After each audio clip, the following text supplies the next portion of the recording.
Hey, it's Kate, and I'm on. This is part of my, I think, part 2 for Shivambu day 60-ish.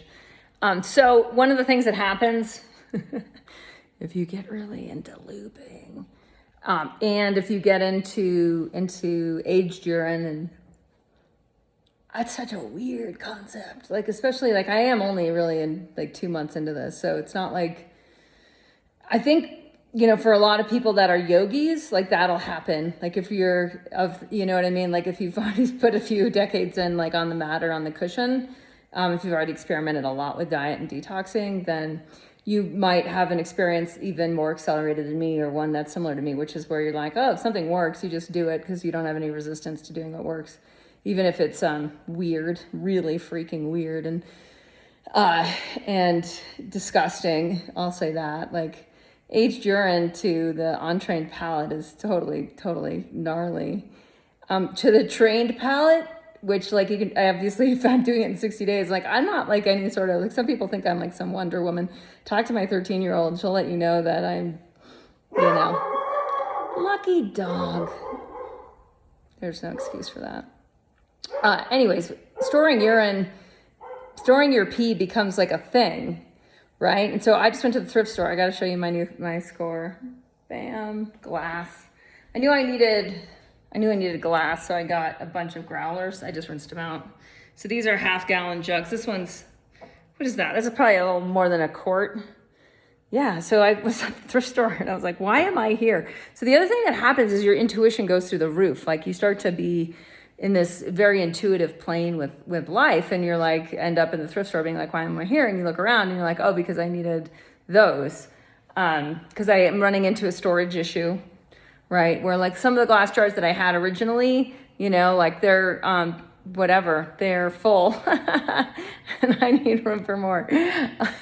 So the aged urine part, I'm not an expert on this, like really, like there's these great urine therapy communities on Facebook, and there's lots of books written. I've read a lot of the books written, and I mean, the Buddha knew, who was in one of the Buddha's precepts, that like aged urine is medicine. Like that's the medicine for human beings. And you only, according to the Buddha, need 5 things, and one of which is rags. Yeah, in case you need something to like cover your privates with.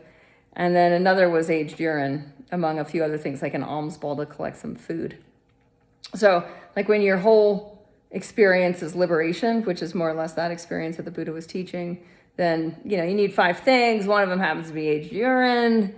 In the modern age, we store in glass. Like back then, not so much. They were using more like metal. They were using gourds and all sorts of things that they were putting water in. So that's how they're making their medicine. So what I thought I'd show you, so again, total rookie here. Right, total rookie, and I had some half-gallon glass jars that I used to store a lot of green juice in, like when I'd make 1.5 gallons in green juice for juice feasting. So I think I'm just cooking the heck out of it, because all of a sudden, yeah, the temperature changed. I know this is totally TMI, but that's how we're rolling with this one. So if you look at it, you can see the bottom is white. See those little white? It's more white and thick at the bottom. Yeah, so I guess that's the stem cells. That's what people say. And it's got this golden color. I think it's because I cooked it. So I'll taste it and I'll see if it tastes like it's, from what I can tell, it's a living food. And it's not that from what I can tell it's living food. Urine is a living food. You're not supposed to overheat it. And I'm guessing that that's what I did. See how brown? Man, right? So from what I can tell, what starts to happen with the aged urine is if you're drinking fresh urine and in the process of aging aged urine, like you're in this really dynamic, at first, detoxification process, and second, more of like an awakening process. Boy, you can really see the white at the bottom of that jar. Except for I'm not showing it to you, right? Yeah, the white. Why is this so hard for me to do? There you go. White. There's probably a dead fly in there. So this was really fascinating. I put cheesecloth in rubber bands, and something of the urine like busted all the rubber bands. So that's why I have like a couple flies in there. I'm guessing, I don't know if you guys have been reading reading the newest on insects and human diet, but like it's a thing, right? And it's coming back. So I'm not a germaphobe at all. Like I believe in terrain theory, like keep the terrain strong. I'm not like that tapped into germ theory, which is like be afraid of the germs. So because of that, like, yeah, there's a fly in there. I'll filter it out as I pour it into the other jug. So what I'm essentially doing today is that, and then I'll move it into the shade. I'm sure I'm going to watch this video in a year and being like, oh my God, I was such a rookie. I can't believe I cooked my pea out in the sun, but I'm a rookie. This pea that I just brought in the house is like about 45 days old. Or some variation of that. And so I'm going to now store it in the shade, but still open in these jars. Again, like I'm not telling you how to do it. I'm just saying like, this is my intuition in action. And from what I've learned from the urine therapy communities, the Emaroli communities, the Shivambu communities, is like, you just roll with what your body's directing you to do. Like people have their theories.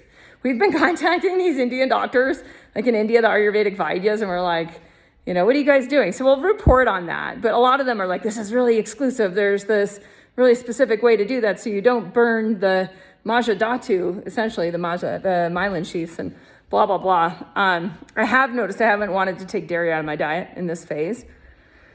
My guess is, from reading the urine therapy community stuff is like you get beyond a certain phase and then you, a lot of people go more into just really fresh diet. And because you're recycling so many nutrients, you just get intuitively really specific with what your body wants. You lose a level, I think, of, it's not at all enjoyment with food. It's just this level of, I guess emotional eating is probably the easiest way to say it. It just seems to like the urine seems to eat that shit alive. Yeah, eats that for breakfast. All right, that's it. I'm gonna go pour pea into jars and I'll just keep letting you guys know what's up. I'm trying to get in contact with Banyan Botanicals to send me a bunch of the herbs that they recommend in the Dhamma Tantra on it, so me and some people in Living Ayurveda course can just test it out as we're going and see what we notice and report on that. From the hood, Kate Stillman, yogahealer.com.